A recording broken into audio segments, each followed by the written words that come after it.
ईशावास्योपनिषद। आज हम लोग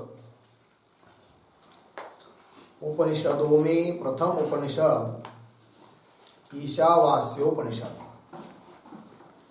इसके अध्ययन के लिए आज हम लोग आरंभ करते हैं। ठीक है जी। तो क्या है उपनिषद? तो उपनिषद शब्द का अर्थ होता है ब्रह्म विद्या। उपनिषद मतलब क्या है जी? ब्रह्म विद्या है। वेद का अंतिम भाग, जिसको हम लोग कह सकते हैं ज्ञान कांड। तो वेद के तो 3 कांड होते हैं मुख्य: कर्म कांड, उपासना कांड और एक होता है ज्ञान कांड। तो वेद का जो अंतिम भाग है, किंबहुना वेद का जो सिद्धांत है, उसी को कहते हैं उपनिषद विद्या। वेदांत, वेद का अंत, अंत का शब्द का अर्थ है सिद्धांत। 2 अर्थ है। अंत मतलब व्यवहार में अंतिम भाग भी हो सकता है, वेद का अंतिम भाग, कि वह अंत मतलब सिद्धांत। तो वेद का जो सिद्धांत है वही है वेदांत, उसी को कहते हैं उपनिषद। अब वेद क्या चीज है? तो पहले हम वेद को समझेंगे थोड़ा सा, फिर वेदांत का ही समझेंगे, फिर उपनिषद शब्द का अर्थ ब्रह्म विद्या कैसा होता है, इसको भी थोड़ा विचार करेंगे। तो वेद क्या है जी? तो देखिए, तो इसकी व्याख्या लिखी हुई है। तो लिखते हैं, पहली व्याख्या लिख लीजिए। मंत्र ब्राह्मणात्मकम वेदत्वम, मंत्र ब्राह्मणात्मकत्वम वेदत्वम।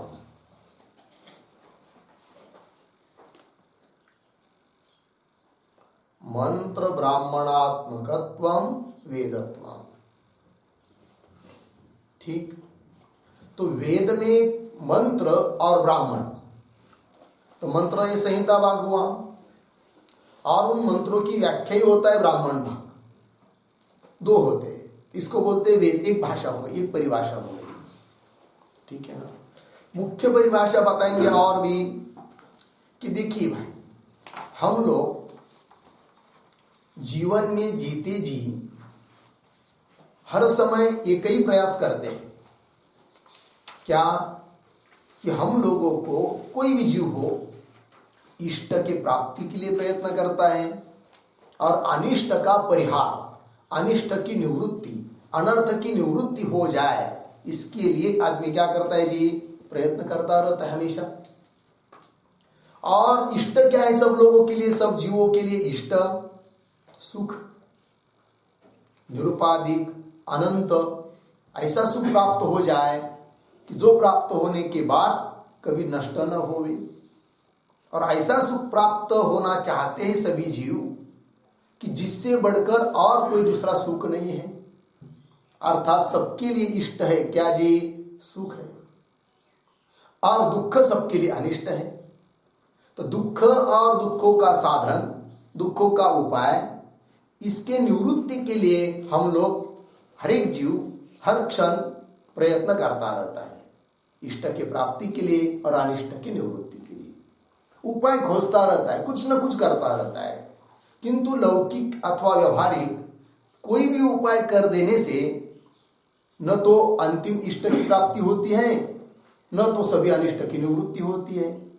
और चाहते तो है, अब क्या करें? तो व्यवहार में, लोक में लोगों को उपाय नहीं मिल रहा है। और उपाय, सच उपाय क्या है, सचमुच उपाय क्या है इष्ट की प्राप्ति का और अनिष्ट की निवृत्ति का, इसका उपाय खोजने के लिए भी कोई प्रयास नहीं करता है। व्यवहार में ही सब लगे हुए हैं। लोग समझते हैं कि धन प्राप्त हो जाने से या भोग प्राप्त हो जाने से, संसार की चीजें प्राप्त हो जाने से हम लोगों को इष्ट की प्राप्ति होगी, अंतिम महासुख की प्राप्ति होगी और सभी दुखों की निवृत्ति होगी।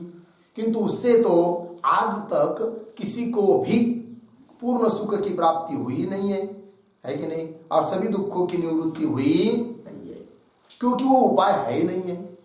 जो उपाय है उसको जानने के लिए कोई प्रयास नहीं करता है, कोई एक आधा ही प्रयास करता है। फिर वो कौन उपाय हो सकता है? तो उस उपाय को हम कहते हैं अलौकिक उपाय। तो लौकिक उपाय हो गए, लोग में व्यवहार में लोग जो जिसको समझते हैं वो लौकिक उपाय हुए, और उस लौकिक उपाय से तो उस साध्य की प्राप्ति होती नहीं है। इसके लिए अलौकिक मतलब जो लोग में प्रसिद्ध नहीं है, ऐसा एक अलौकिक उपाय होता है। और वो अलौकिक उपाय कौन है, क्या है, उस बात को जो बताता है उसी को कहते हैं वेद। क्या कहते जी? वेद। इसीलिए हम लोगों को वेद का अध्ययन करना है।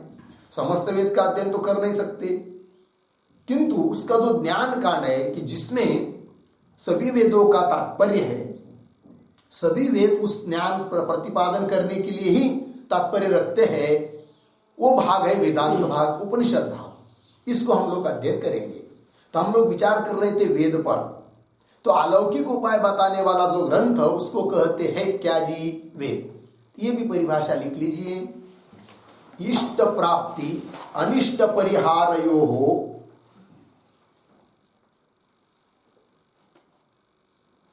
इष्ट प्राप्ति अनिष्ट परिहारयो हो अलौकिकम उपायम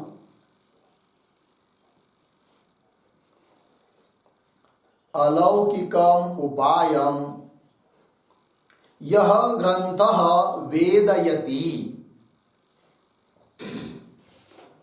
यह ग्रंथः वेदयति सह वेदः, सह वेद। हो गया जी?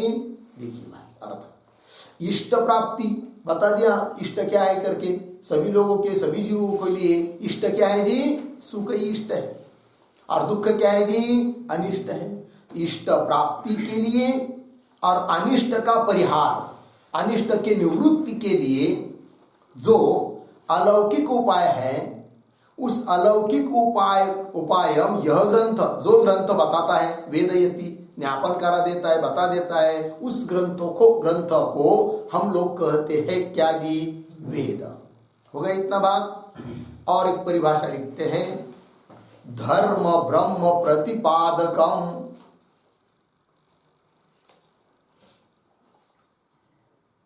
धर्म ब्रह्म प्रतिपादकम अपौरुषेयम, अपौरुषेयम प्रमाण वाक्यम, प्रमाण वाक्यम वेद।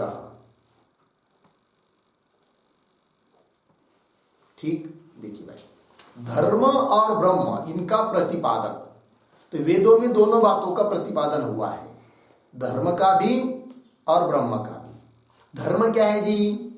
यागादिरेव धर्म, यज्ञ यागादि जो है ना, वही क्या है जी? धर्म है, कर्मकांड जिसको हम लोग कहते हैं। तो यज्ञ यागादि धर्म का प्रतिपादन, और उपनिषद भागों में, वेदांत में, है कि नहीं, ज्ञान कांड में ब्रह्म का प्रतिपादन हुआ है। इसलिए कह दिया कि धर्म ब्रह्म प्रतिपादक, धर्म और ब्रह्म का प्रतिपादन करने वाला जो अपौरुषेय वाक्य है, वेद वाक्य, वेद कैसे जी? सब अपौरुष, किसी पुरुष के द्वारा निर्मित नहीं है। भगवान ने भी जब महाप्रलय के बाद पुनः सृष्टि उत्पन्न करनी रहती है, उस समय नया वेद को उत्पन्न नहीं करते भगवान। पूर्व सर्ग में जैसे वेद थे, उसी अनुपूर्वी वाले उस वेदों का केवल क्या करते? आविर्भाव कर देते, प्रकट कर देते हैं, है कि नहीं? यथा पूर्वम अकल्पयत, जैसे पूर्व थे वैसे ही प्रकट कर देते हैं। इसका मतलब वेद क्या हो गए जी? अपौरुषेय है, अनादि है, ये बात हुई। ऐसे जो प्रमाण वाक्य उसको ही कहते हैं क्या जी? वेद। धर्म ब्रह्म का प्रतिपादन करने वाले अपौरुषेय जो प्रमाण वाक्य हुए वो हुए वेद। कि वह एक अंतिम परिभाषा और एक लिख लेते हैं, विद्यन्ते,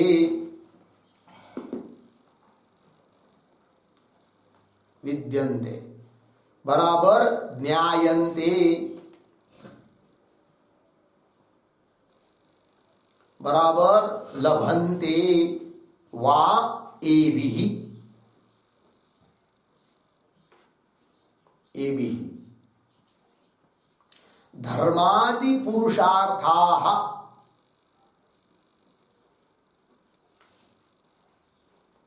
धर्मादि पुरुषार्थाः इति वेदाः।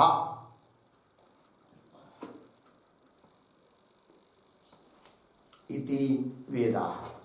ठीक है जी।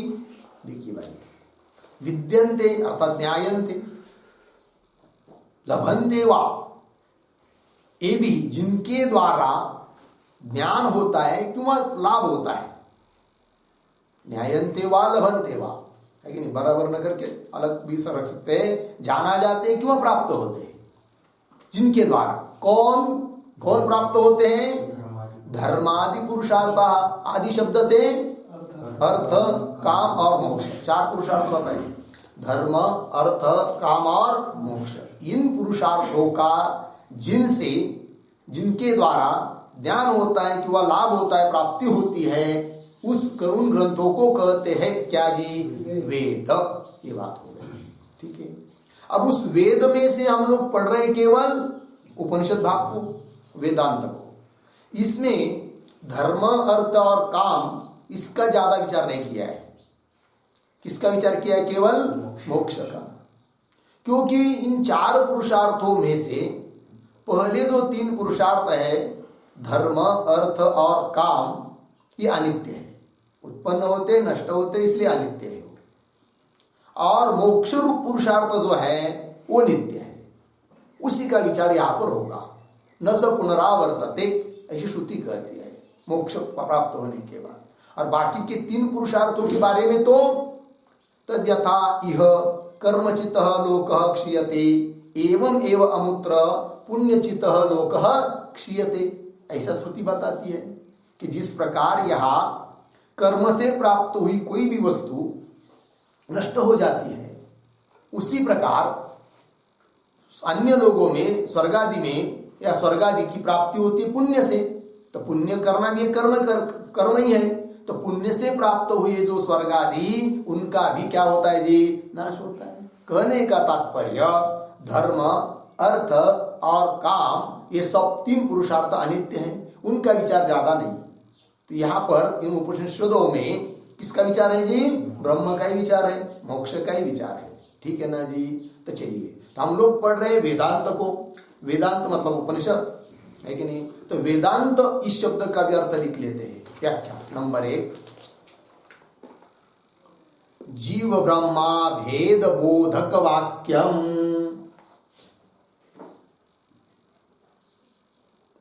जीव ब्रह्मा अभेद, जीव ब्रह्मा भेद बोधक वाक्यम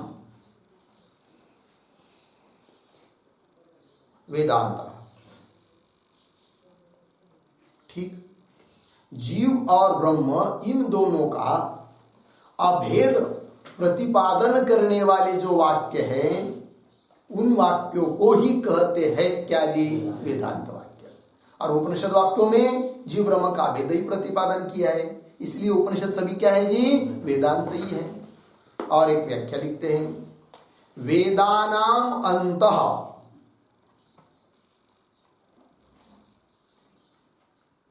वेदानाम अंतः अवसान भागः,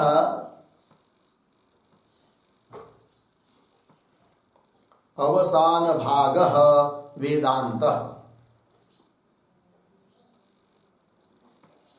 ठीक।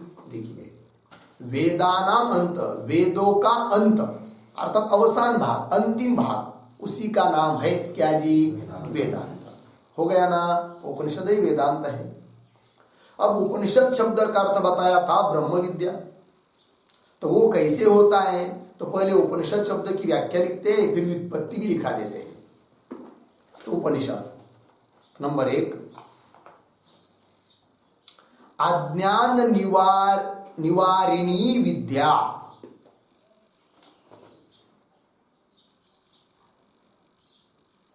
अज्ञान निवारिणी विद्या, उपनिषद विद्या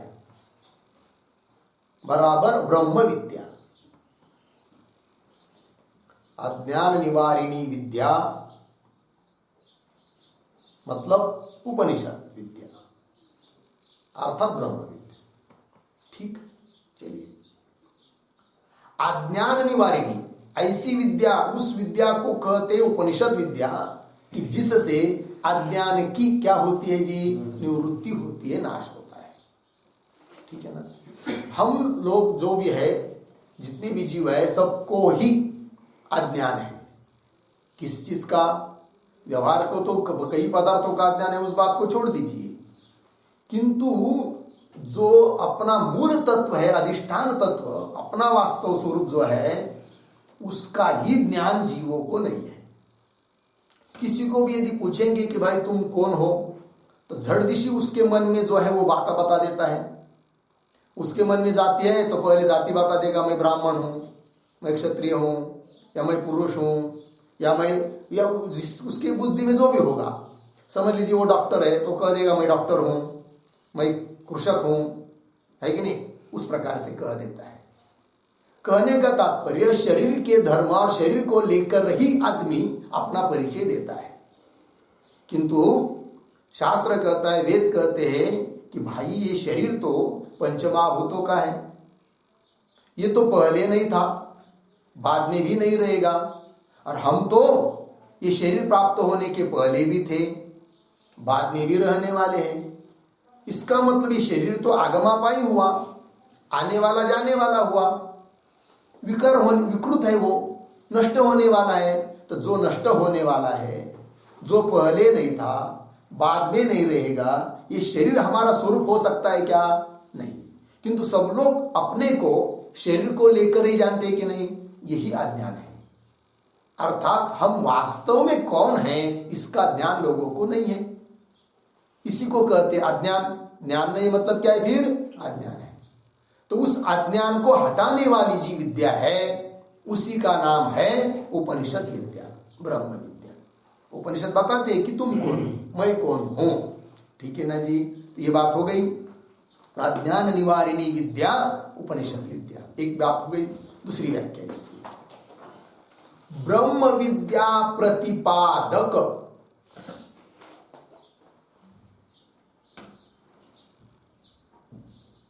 ब्रह्म विद्या प्रतिपादक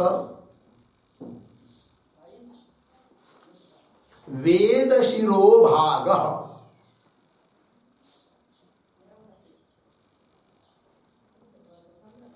वेद शिरोभाग उपनिषद।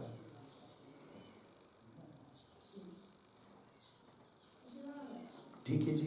चलिए, ब्रह्म विद्या प्रतिपादक ग्रंथों को लेकर कह रहे हैं, लेकिन उपनिषद ग्रंथ ब्रह्म विद्या का प्रतिपादन करने वाला जो वेद का शिरोभाग, सबसे श्रेष्ठ भाग, ज्ञान कांड, उसको कहते हैं क्या? उपनिषद, है कि नहीं। और एक लिखते हैं उपनिषद्यते। उपनिषद्यते लिखा, उपनिषद्यते प्राप्यते ज्ञायते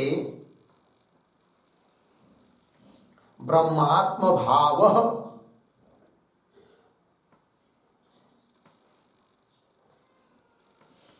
ब्रह्मात्म भावः अनया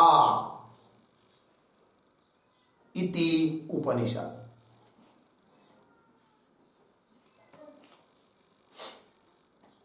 ठीक, देखिए भाई, उपनिषद्यते इसका अर्थ लिख दिया प्राप्यते, अर्थात न्यायते, है कि नहीं।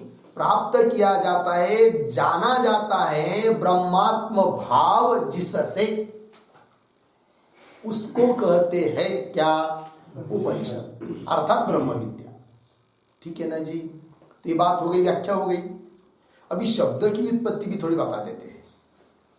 तो उपनिषद शब्द में दो उपसर्ग है, उपनि, और धातु है इसमें शद्रु विशरण गत्य अवसादनेशु, ये धातु है। इस धातु को क्विप प्रत्यय हुआ है कर्तार्थ में, तब शब्द बना उपनिषद। तो लिखते हैं, देखिए, उप उप अर्धविराम नी पूर्वक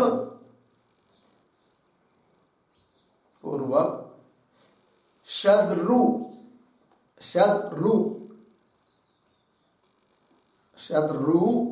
विशरण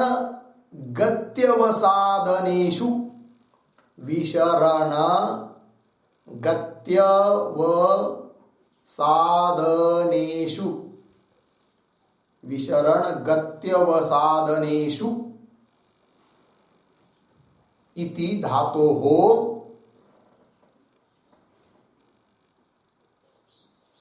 क्विप प्रत्ययान्तस्य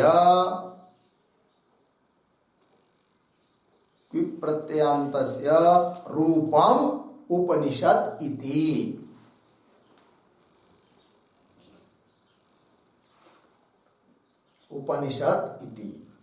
हो गया। देखिए भाई, उप और नी ये दो उपसर्ग हुए।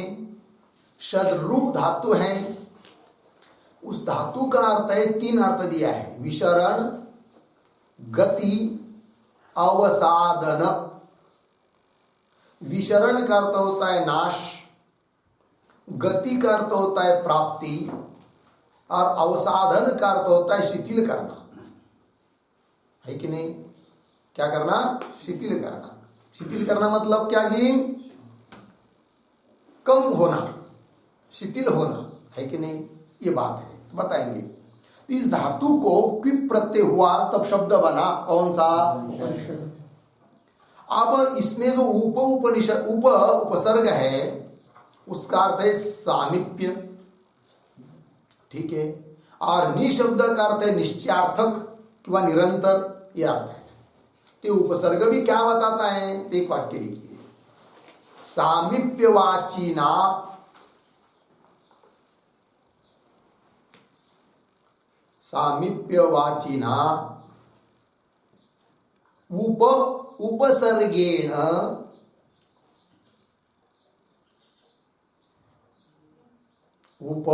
उपसर्गेण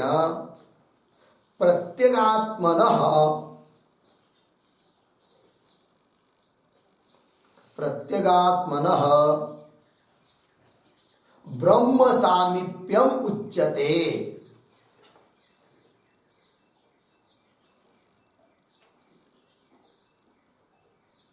ब्रह्म सामीप्यम उच्यते। पूर्णविराम। सामीप्यम च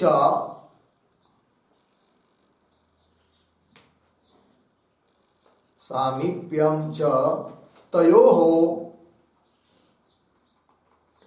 अभेद रूपम विवक्षितम।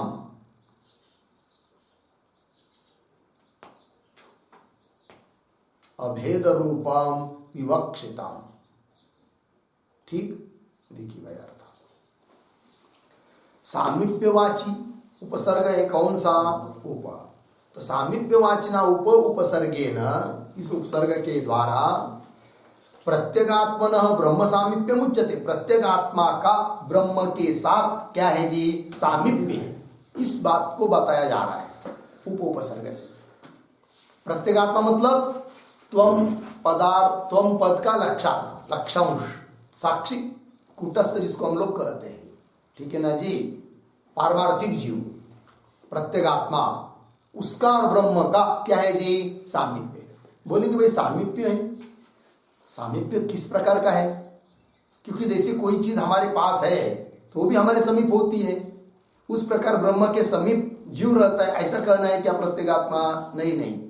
यहाँ पर सामीप्य शब्द से अपेक्षित है क्या जी? अभेद रूप सामीप्य। लिखा ना अंतिम में, सामीप्यम च तयोः, उन प्रत्यगात्मा और ब्रह्म का अभेद रूपम सामीप्यम विवक्षितम। अभेद रूप सामीप्य यहाँ कहा जा रहा है, ठीक है ना? अर्थात जीवात्मा और ब्रह्म है कि नहीं, ये दोनों का क्या है जी? अभेद ही है, ये कहने का तात्पर्य है। अब नि शब्द क्या कहता है? तो दूसरा वाक्य देखिए, नि शब्द निश्चयार्थक।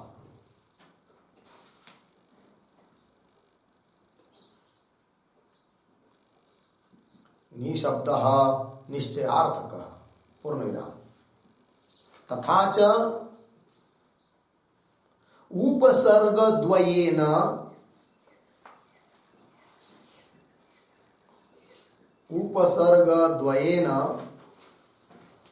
प्रत्यगात्म ब्रह्मणोः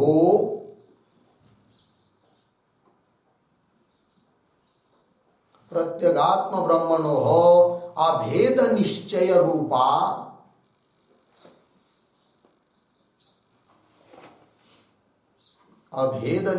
रूपा विद्या उक्ता भवति।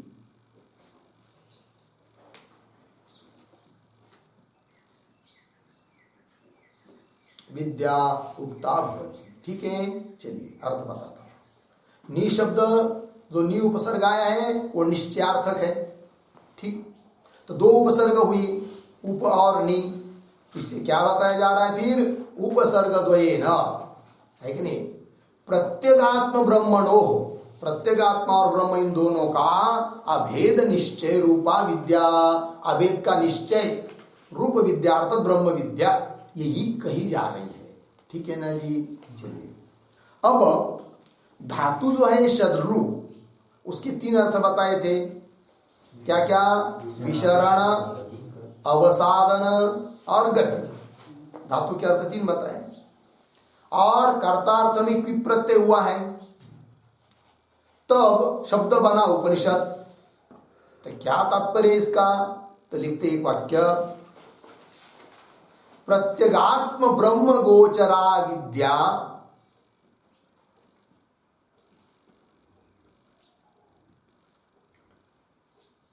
प्रत्यगात्म ब्रह्म गोचरा विद्या, कौंस में लिखिए उपनिषद विद्या, कौंस बंद, उपनिषद विद्या हुआ, कौंस बंद हुआ। आगे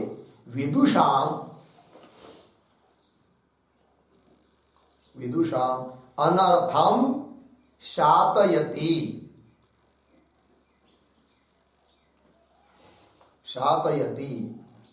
शिथिलीकरोति, अवसादयति,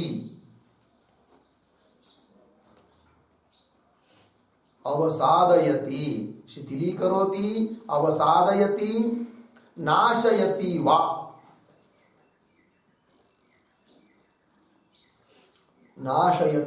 वा, अर्धविराम, ब्रह्म गमयति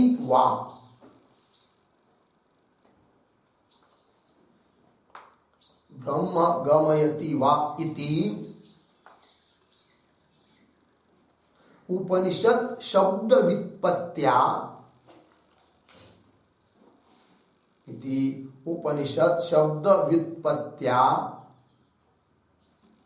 सफला ब्रह्म विद्या उच्यते।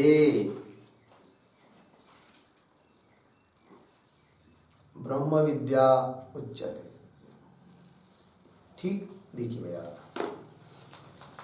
तो प्रत्यगात्म ब्रह्म गोचरा, प्रत्यगात्मा और ब्रह्म इनको विषय करने वाली, अर्थात दोनों का अभेद है, उस अभेद को ही विषय करने वाली विद्या हुई ब्रह्म विद्या, उपनिषद विद्या। वो क्या करती है फिर? तो उपनिषद का अर्थ हुआ ब्रह्म विद्या।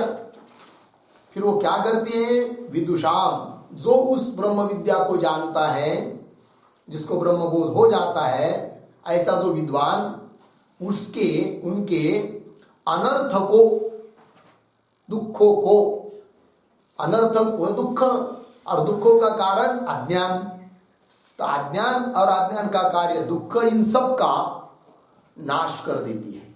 कौन? ब्रह्म विद्या। कर्तार्थ में क्विप हुआ है उपनिषद, उपनिषद मतलब ब्रह्म विद्या। तो ब्रह्म विद्या क्या करती है जी? उस विद्वान के अनर्थ का शातयति, मतलब शिथिलीकरोति, दुख को शिथिल कर देती है, कम कर देती है। और क्यों? वहां अवसादयति, वही शिथिली कर देती है। और नाशयति वा, विशरण कर देती है। विशरण मतलब नाश। उस अनर्थ का कारण अज्ञान अज्ञान और अज्ञान का कार्य अनर्थ दुख आदि सबका नाश कर देती है। कौन? ब्रह्म विद्या। दुखों को शिथिल कर देती है, सांसारिक दुखों को कम कर देती है, शिथिल कर देती है, और उस दुखों का कारण अज्ञान आदि सबका नाश कर देती है। और गति अर्थ एक बताया है, गति मतलब प्राप्ति। तो किसकी प्राप्ति करा देती है? तो ब्रह्म गमयति वा, ब्रह्म स्वरूप की प्राप्ति करा देती है। कौन? उपनिषद विद्या, ब्रह्म विद्या।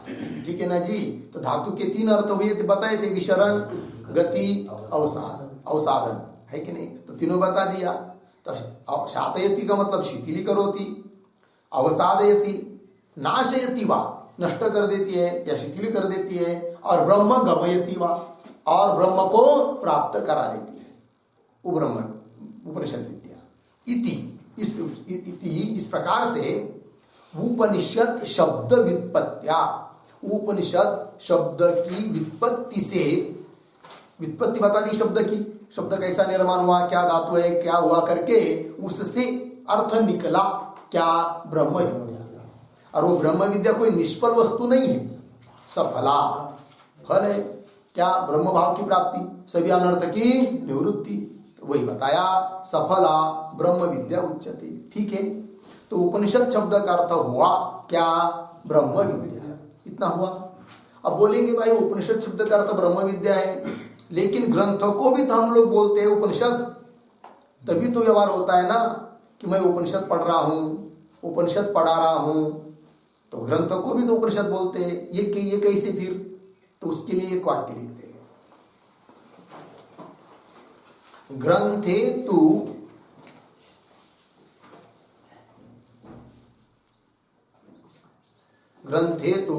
ब्रह्म विद्या प्रयोजकत्वात्,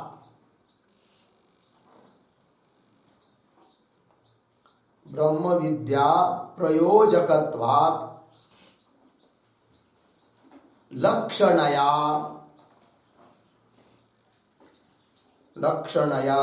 उपनिषद शब्द प्रयोग, उपनिषद शब्द प्रयोग।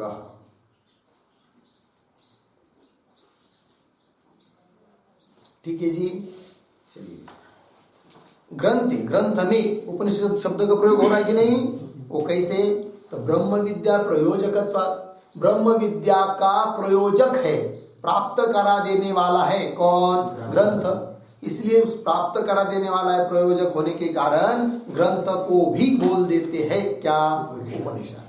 तो ग्रंथे तो ब्रह्म विद्या प्रयोजकत्वात् लक्षणया, यद्यपि उपनिषद शब्द का मुख्य अर्थ हुआ ब्रह्म विद्या, किंतु लक्षणा करके प्रयोजक होने के कारण ग्रंथ को भी बोल देते हैं क्या? उपनिषद। ठीक है ना जी। ग्रंथे तु ब्रह्म विद्या प्रयोजकत्वात् लक्षणया, लक्षणा करके उपनिषद शब्द प्रयोग। अर्थ लग गया? चलिए, ये बात हो गई। अब हम लोगों को वेद समझ में आया, वेदांत क्या है ये भी बात पता चली, और उपनिषद क्या है ये भी समझ में आया।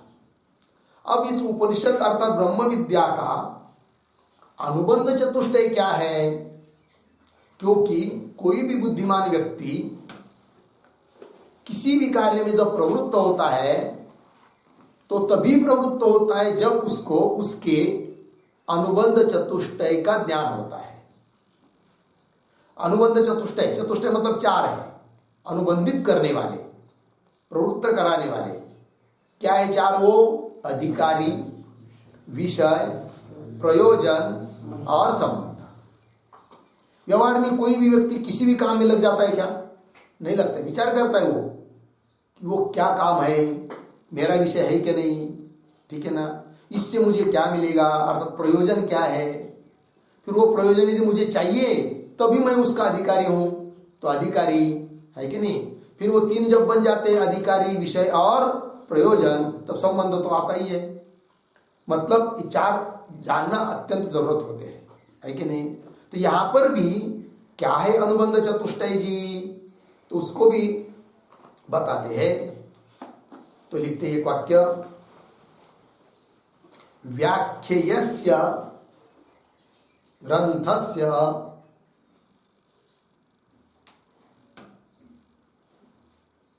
व्याख्येयस्य ग्रंथस्य ब्रह्म विद्यार्थत्व उक्त्या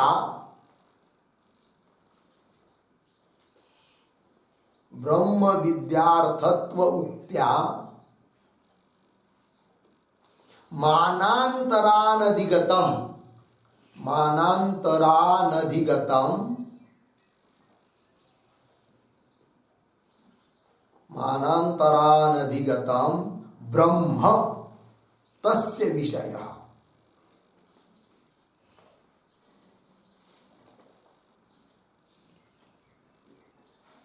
ब्रह्म तस्य विषय, ठीक है जी। चलिए भाई, तो व्याख्या जो ग्रंथ है, जिसकी व्याख्या करनी है, ऐसे ग्रंथ कौन हुए? उपनिषद ग्रंथ। तो व्याख्या ग्रंथ जो उपनिषद है, उसका अर्थ क्या बताया जी? ब्रह्म विद्या। ये ब्रह्म विद्या ही है। अर्थात इन उपनिषद ग्रंथों के द्वारा किसका प्रतिपादन होगा? ब्रह्म का ही प्रतिपादन होगा ना। तो इसका मतलब इन ग्रंथों का, उपनिषद ग्रंथों का प्रतिपाद्य विषय कौन हुआ? ब्रह्म हुआ। तो विषय पता चल गया। तो वही लिखा है, व्याख्येयस्य ग्रंथस्य ब्रह्म विद्यार्थत्व उक्त्या। इसका अर्थ ब्रह्म विद्या ही अर्थ है। ऐसा कह देने से मानांतर अनधिगतम ब्रह्म, ब्रह्म विषय है। क्योंकि ब्रह्म मानांतर, मान मतलब प्रमाण, मानांतर अन्य प्रमाण, अर्थात श्रुति को छोड़कर, वेद को छोड़कर अन्य प्रमाणों के द्वारा जिसका ज्ञान हो नहीं सकता है, ऐसा कौन है? ब्रह्म है कि नहीं? तो मानांतर अनधिगतम, अन्य प्रमाणों के द्वारा न जाना जाने वाला ऐसा तत्व, ब्रह्म तत्व, उसका प्रतिपादन करना, यही हुआ विषय। तो उपनिषद ग्रंथों का विषय क्या है? ब्रह्म है। तो विषय पता चला। फिर प्रयोजन क्या है जी? तो दूसरा वाक्य, ब्रह्म विद्या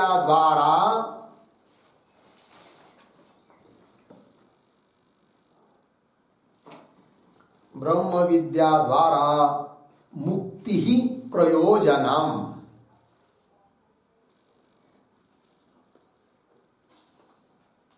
मुक्ति ही प्रयोजनम, ठीक।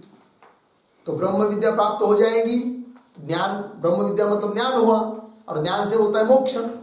तो ब्रह्म विद्या द्वारा, ब्रह्म विद्या का प्रतिपादन करेंगे, ब्रह्म विद्या, उसके द्वारा प्रयोजन क्या जी? मोक्ष, मुक्ति, मोक्ष। तो ये हुआ प्रयोजन, ठीक है ना जी। तो दोनों बात पता चल गई। विषय क्या है जी? ब्रह्म, है कि नहीं? और प्रयोजन क्या है? मुक्ति, मोक्ष, ठीक है। अब अधिकारी और संबंध, इसको जानना है। तो अधिकारी क्या है? तो लिखते हैं, चतुष्टय साधन संपन्न,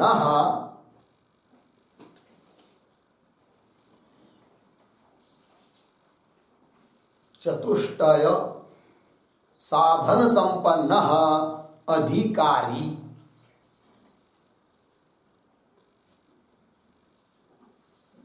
अधिकारी हो गया।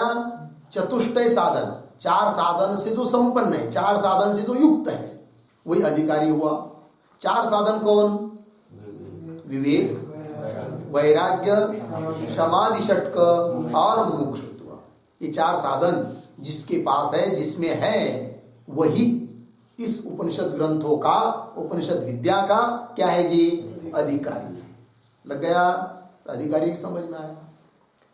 अधिकारी को समझने के लिए एक श्लोक भी आता है, उस श्लोक को लिख देते चाहे तो।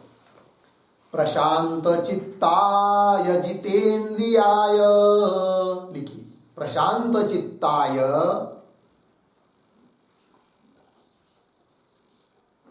जितेन्द्रियाय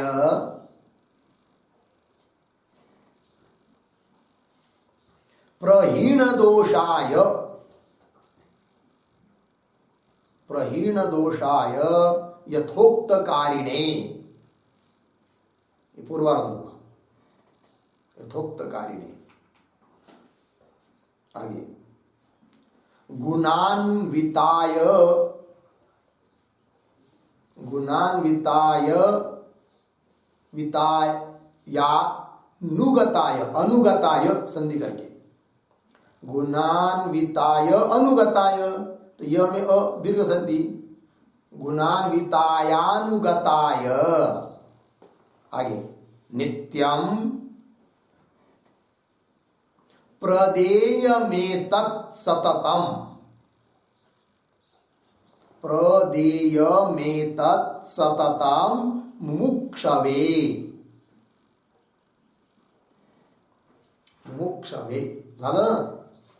देखिए भाई, तो ये ब्रह्म विद्या किसको दी जाती है, कौन इसका अधिकारी है, तो बता दिया प्रशांत चित्ताय, जिसका चित्त शांत हुआ है, अर्थात शम से युक्त हुआ है। शम दम कहा है कि नहीं, मनोनिग्रह, तो वही शम हुआ, वही शांत हुआ। तो प्रशांत चित्ताय, प्रशांत हुआ है, शांत हुआ है चित्त जिसका। जितेंद्रियाय, जिसने अपने इंद्रियों को जीत लिया है, अर्थात इससे दम हो जाता है, शम दम, ठीक। प्रहीन दोषाय, जिसके दोष नष्ट हुए हैं, अर्थात अंतःकरण में जो मल विक्षेप दोष है वो जिसके नष्ट हुए हैं। भले आवरण दोष शेष है तो उसका नाश करने के लिए तो ब्रह्म विद्या है, ठीक है ना जी। तो प्रहीन दोषाय यथोक्त कारिणी, जैसा शास्त्र में बताया है वैसा करने वाला हो। नहीं तो केवल शास्त्र सुन रहे हैं, शास्त्र कह रहा है अनात्म वृत्ति का त्याग कर दो भाई, आत्माकार वृत्ति का अभ्यास करो, कर ही नहीं रहे हैं, तो ब्रह्म विद्या प्राप्त कैसी होगी। यथोक्त कारिणी, ठीक है ना जी। और गुणान्विताय, जो गुणों से युक्त हो, तो बाकी के गुण ले लेंगे फिर, शमदम के बाद श्रद्धा, उपरम वगैरह, समाधान, ये सब आ जाएंगे। तो गुणान्विताय, गुण से जो युक्त है, सत्व गुण जिसमें है। पुनः अनुगताय, अनुगताय मतलब जो शरण आया हुआ है उसको ही ये ब्रह्म विद्या देनी है, ठीक है ना। अनुगताय, ऐसा जो कोई साधक मुमुक्षवे, जिसको मोक्ष की इच्छा है, ऐसे साधकों के लिए ही नित्यम सततम प्रदेयम एतत्। एतत् मतलब ये ब्रह्म विद्या नित्य सतत प्रदेयम, विशेष रूप से उसको ही देनी चाहिए। लग गया जी। अर्थात इससे क्या बताया, अधिकारी कौन है, इस ब्रह्म विद्या का अधिकारी कौन है, ये बात बता दी। अब रह गया अंतिम कौन, संबंध।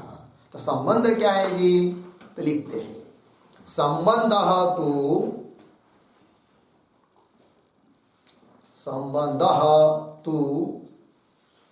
विषयेन सह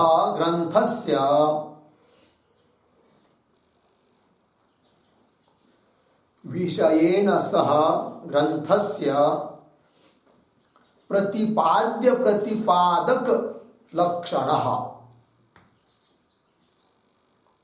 प्रतिपाद्य प्रतिपादक लक्षणः संबंधः।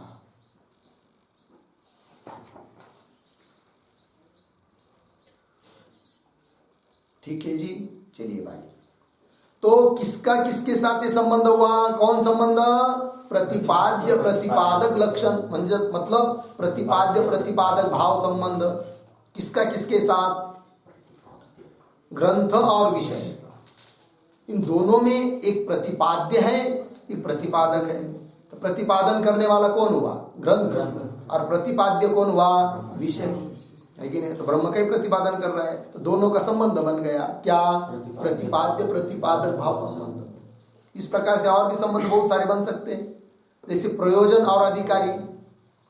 प्रयोजन कौन है, मुक्ति मोक्ष, और अधिकारी व्यक्ति मनुष्य, इनका संबंध क्या बनेगा, प्राप्य प्रापक भाव संबंध। प्राप्य प्राप्त करने के लिए योग्य कौन हुआ, मोक्ष, प्रयोजन, मुक्ति, और प्राप्त करने वाला कौन हुआ, मुक्षु, अधिकारी। दोनों का संबंध क्या बन गया, प्राप्य प्रापक भाव संबंध हो गया जी। इस प्रकार के संबंध हुए, तो अनुबंध चतुष्टय हो गया। लग गया जी, ये भी बात पता चल गई। अब हम लोग शब्द सुनते आए हैं प्रस्थान त्रयी, प्रस्थान त्रयी का अध्ययन किया क्या नहीं, या करना है वगैरह वगैरह बोलते हैं ना हम लोग बार बार। तो त्रयी का मतलब होता है तीन, तो तीन है, कौन कौन है वो, ब्रह्मसूत्र, उपनिषद और श्रीमद् भगवत गीता, इन तीनों को बोलते हैं क्या जी? प्रस्थान त्रय। तो इन तीनों में ये जो उपनिषद ग्रंथ है इसको बोलते हैं श्रौत प्रस्थान, और श्रीमद् भगवत गीता को बोलते हैं स्मार्त प्रस्थान, और ब्रह्म विद्या को बोलते हैं दार्शनिक प्रस्थान। ठीक है ना जी? क्या क्या? श्रौत प्रस्थान, स्मार्त प्रस्थान और दार्शनिक प्रस्थान। दर्शन ग्रंथों को लेकर, है कि नहीं, विचार किया है। मतलब विचार है, श्रुति का ही विचार हुआ है। मुख्य तो यही है, श्रौत प्रस्थान, श्रुति, है कि नहीं? तो प्रस्थान शब्द का भी अर्थ बताएंगे, क्योंकि ये श्रौत प्रस्थान है। और ब्रह्मसूत्र में क्या किया है जी? इन श्रुतियों का समन्वय किया है, विरोध का परिहार किया है। मतलब इस श्रुति संबंध ही विचार हुआ है। द्वैतवादियों का खंडन किया है, युक्ति दिया है, अद्वैत की सिद्धि की है, तो वो हुआ दार्शनिक प्रस्थान। और श्रीमद् भगवत गीता भी क्या है जी? इन उपनिषद को लेकर ही चल रही है कि नहीं? उपनिषद के सिद्धांतों को छोड़कर कोई अलग सिद्धांत श्रीमद् भगवत गीता का नहीं है। लेकिन इन उपनिषदों को स्मरण करके, उसको स्मृति में रखते हुए भगवान श्री कृष्ण ने गीता बताई है, उसी सिद्धांतों को बताया है, इसलिए उसको स्मरण करके बताया, इसलिए इसको स्मरण में रखते हुए बताया, इसलिए उसको बोलते स्मार्त प्रस्थान। ठीक है ना जी? ते हुआ। तो वो बोला जाता है ना, उपनिषद जैसी क्या है? गौ है, गौ माता है, और उन उपनिषद रूपी गौ माता का दुग्ध है श्रीमद् भगवत गीता, सार तत्व। दूध ही तो सार तत्व है ना, तो सार तत्व कौन हुई? श्रीमद् भगवत गीता। और उस दुग्ध को निकालने वाले कौन है जी? भगवान श्री कृष्ण, गोपाल, है कि नहीं? भगवान श्री कृष्ण है। और दोग्धा, दूध पीने वाला कौन हुआ? दोग्धा तो हुए भगवान श्री कृष्ण, और दूध पीने वाला कौन हुए? अर्जुन। अर्जुन जैसे अधिकारी पुरुष। ठीक है ना? ये हुए। ठीक है ना? ये बात हो गया। तो अब प्रस्थान किसको कहते हैं? तो प्रस्थान शब्द का अर्थ लिखिए, ब्रह्मात्मैक्यम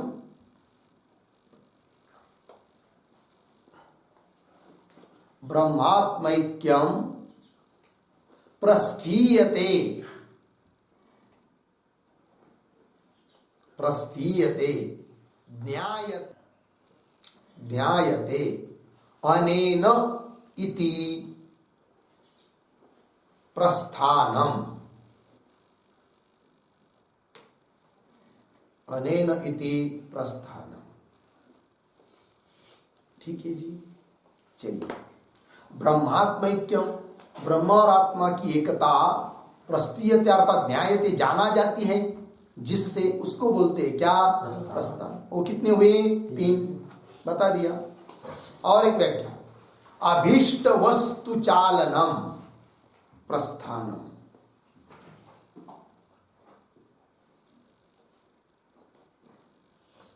अभीष्ट वस्तु चालनम। ठीक है जी? चलिए, अभीष्ट वस्तु ही ब्रह्म वस्तु या कोई भी व्यवहार में अभीष्ट वस्तु, उसके प्रति चालनम, है कि नहीं? उसके प्रति चलने के लिए जो प्रवृत्त कराता है उसको बोलते हैं क्या? प्रस्थान। अभीष्ट वस्तु चालनम क्यों प्रापकम, अभीष्ट वस्तु को प्राप्त करा देने वाला जो है, इसी का नाम है क्या जी? प्रस्थान। हो गया। तो प्रस्थान त्रयी में से एक प्रस्थान है उपनिषद। इसका अध्ययन हम लोगों ने आज शुरू किया है। और पहला उपनिषद है कौन सा? ईशावास्योपनिषद। क्योंकि ईशावास्योपनिषद में जो मंत्र है उनमें सबसे पहला मंत्र है ईशावास्यमिदं सर्वम। तो पहला शब्द आया ईश, उसी को प्रतीक मानकर इस उपनिषद का नाम हो गया ईशावास्योपनिषद। ठीक। अब उस ईशावास्योपनिषद और उसका शांति पाठ भी यहां पर दिया है, ओम पूर्णमद इत्यादि, उसका भी विचार हम लोग करेंगे, है कि नहीं। तो ये जो उपनिषद विद्या है सफला विद्या है, ये बात बता दी कि उपनिषद विद्या ब्रह्म विद्या प्राप्त हो जाने से समत्व दर्शन करा देती है ब्रह्म विद्या। तो समत्व दर्शन हो जाना, सम दर्शन, है कि नहीं, सब में ब्रह्म, सब और ब्रह्म की ही दृष्टि आ जाती है ब्रह्म विद्या प्राप्त हो जाने से। ठीक है, और ब्रह्म विद्या प्राप्त हुई इसका मतलब अज्ञान ग्रंथि का नाश हुआ। तो ब्रह्म विद्या से क्या होता है? अज्ञान रूप ग्रंथि का नाश हो जाता है और कर्म करने की जो प्रवृत्ति थी हम लोगों की वो भी रुक जाती है, क्योंकि कर्म का प्रयोजन और कुछ रहा नहीं है ब्रह्म विद्या प्राप्त होने के बाद। और यह ब्रह्म विद्या प्राप्त हो जाने से चित्त अंतर्मुख हो जाता है। ठीक है ना, ऐसे ब्रह्म विद्या का लाभ है, अंतर्मुख हो जाता है। इतना ही नहीं, और ब्रह्म विद्या प्राप्त होने के पहले हम लोग व्यवहार में ही व्यवहार में रहते हैं और वस्तु पदार्थों का ज्ञान हम लोगों को होता रहता है। ये घट है, घर है, दार है, आकाश है, पृथ्वी है करके, ये सब मिथ्या अनुभूति है और इस मिथ्या अनुभूति का भी नाश हो जाता है। कब? ब्रह्म विद्या प्राप्त हो जाने से। और केवल मिथ्या अनुभूति का, मिथ्या ज्ञान का नाश होता है इतना नहीं, तो उसके साथ साथ सत्य स्वरूप, सच्चित आनंद स्वरूप जो ब्रह्म, उस ब्रह्म तत्व की प्राप्ति हो जाती है इस ब्रह्म विद्या से। इसीलिए आज हम लोग इस ब्रह्म विद्या का अध्ययन करने के लिए आज प्रवृत्त हुए, आरंभ हो रहा है। ठीक है, अभी ईशावास्य उपनिषद का जो शांति पाठ है उसका उच्चारण करते, केवल उसका अर्थ हम लोग कल देखेंगे, फिर उसके बाद आगे का चलेगा। ओम पूर्णमदः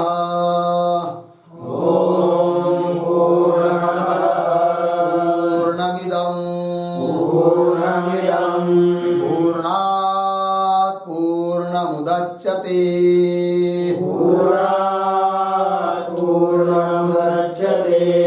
पूर्णस्य पूर्णमादाय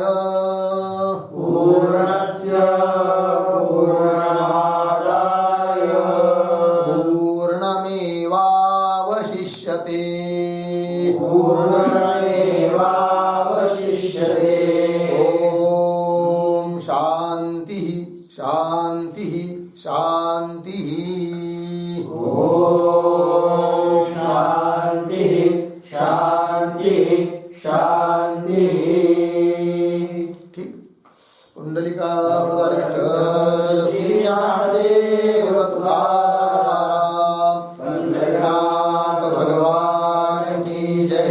माऊली ज्ञानेश्वर महाराज